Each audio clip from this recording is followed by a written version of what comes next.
posachedwapa tikupasirani zimene Wayankhula President wa dziko lino Dr. Lazarus Makafe Chakwera makamaka pa nkhani yokhuza kalembera wa mavoti upresident umene uzakhale ukuchitika chaka cham'mawa mu September.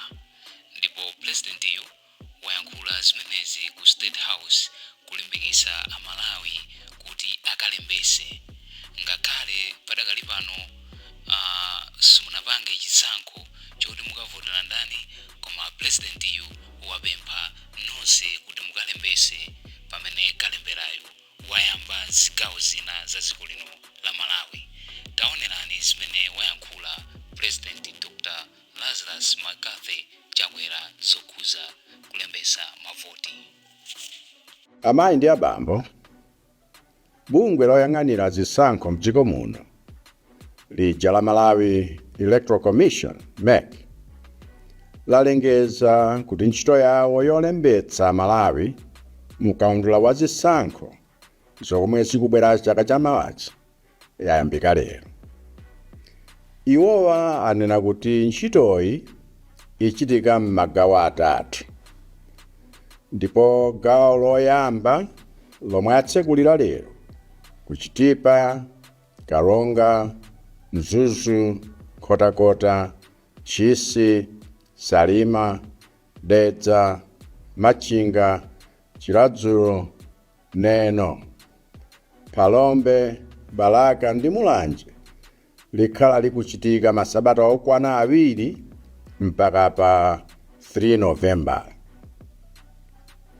Ndiyepo zindikira kuti kalembera wa mavotiyo wayamba tsopano.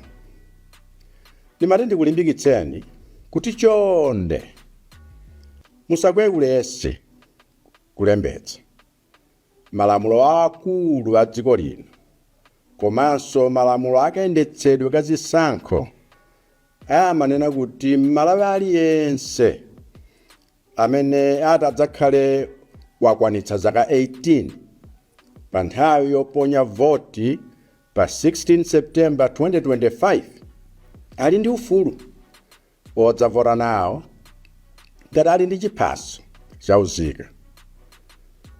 Ufulu wovotawo ndi wotetezedwa ndi malamulo athu akulu chifukwa ndi ufulu wa demokrasi, koma simudzaunjoya nawo ufuluwu ngati simulembetsa mukaundula wa mavoti wayambawo. Ufulu wovotawo ndi udindo wanu ngati nzika yofunira dziko lanu zabwino, koma simudzakwaniritsa udindowu ngati simulembetsa mukaundula wa mavoti wayambawo. Ufulu wovotawo ndi utumiki wanu mogwirizana ndi Mulungu posankha purezidenti, aphungu ndi makhansala amene adza kutumikireni kuyambira 2025 mpaka 2030. Koma simudzatha kuchita nawo utumikiwu ngati simulembetsa mukaundula wa mavoti wayambawo.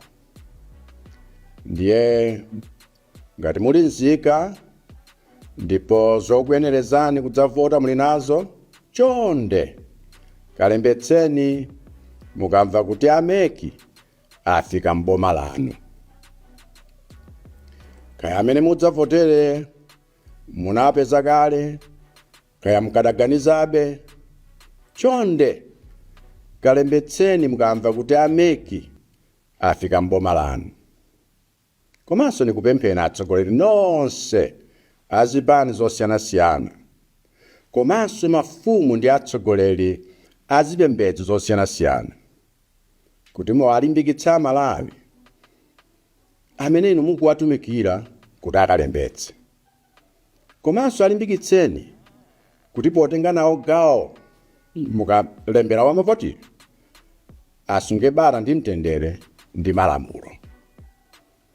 Pomaliza, ndithokoze a Malawi Electoral Commission pa ntchito yotamandika yomwe akugwira poonetsetsa kuti maboma wonse amene akulembetsa pa fezi iliyonse ali ndi zipangizo ndi masenta olembetsera okwanira kuti aliyense amene ali ololedwa ndi malamulo athe kulembetsa mosavuta. Imeneyitu ndiyo demokrasi. Ndipo inu mukalembetsa mkaundula wa mavoti wayambawo muthandizira kuti demokrasi yathu ikhale yamphamvu. Ambuye akudalitseni nonse. Ukonsotu kunali kuyankhula kwa apresidenti a dziko lino la Malawi Dr. Lazarus Magafe Chakwera makamaka kulimbikitsapo zokhuza kalembera wa mavoti amene wayamba mzigawo zina kapena kuti maboma ena a dziko lino la Malawi.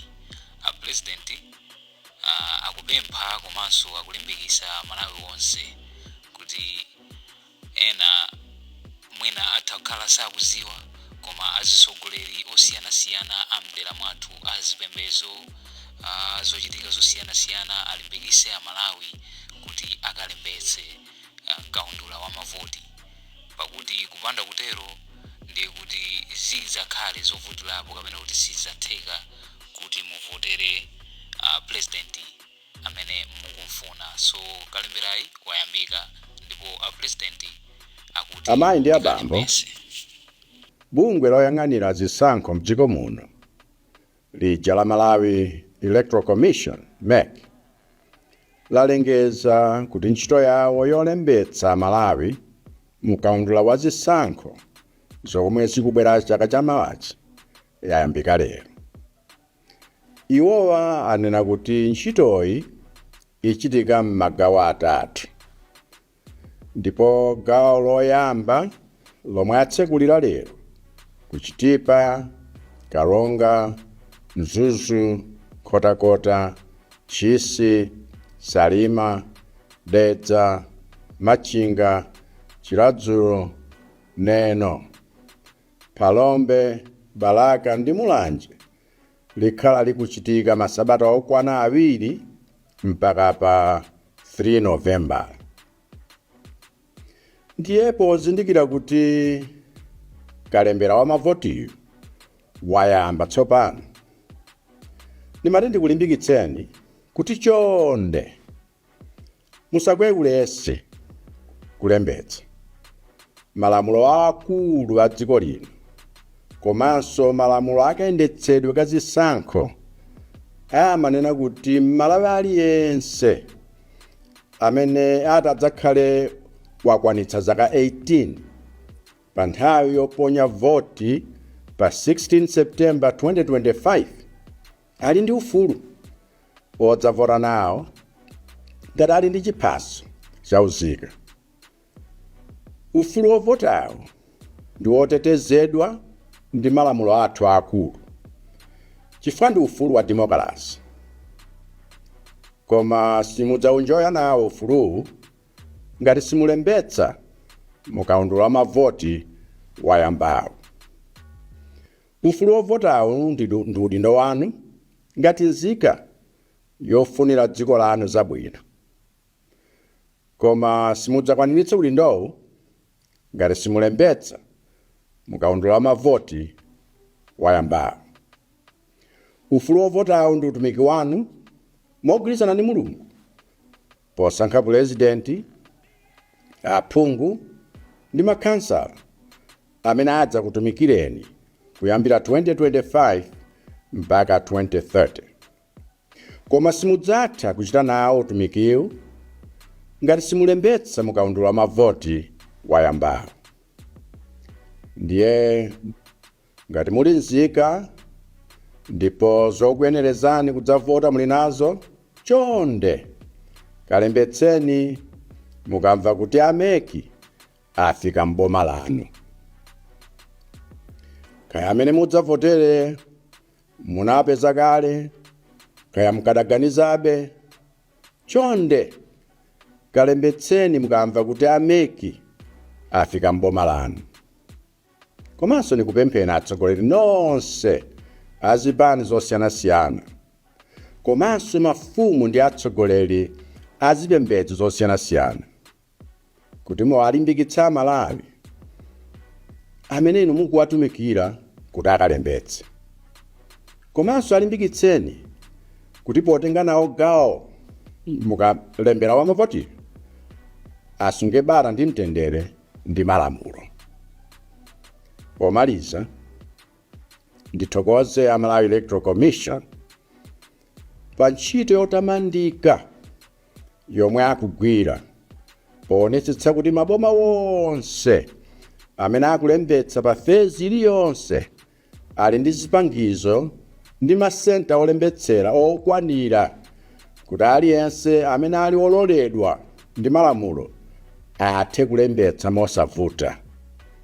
Imeneyitu ndiyo demokrasi. Ndipo inu mukalembetsa mkaundula wa mavoti wayambawo muthandizira kuti demokrasi yathu